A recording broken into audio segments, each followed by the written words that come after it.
নমস্কার শ্রোতা বন্ধুরা, স্মৃতির চিলেকোঠা গল্প বাঁচতে আড্ডাখানাতে আজ আপনারা শুনবেন গোপাল ভাঁড়ের গল্প।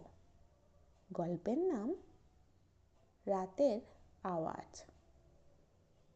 রাতে ঠক ঠক শব্দে সবাই ভয় পেল। গোপাল গিয়ে দেখল জানালা দুলছে। সে বলল, হাওয়াই আজ ভূত সেজেছে। কেমন লাগলো এই গল্পটা?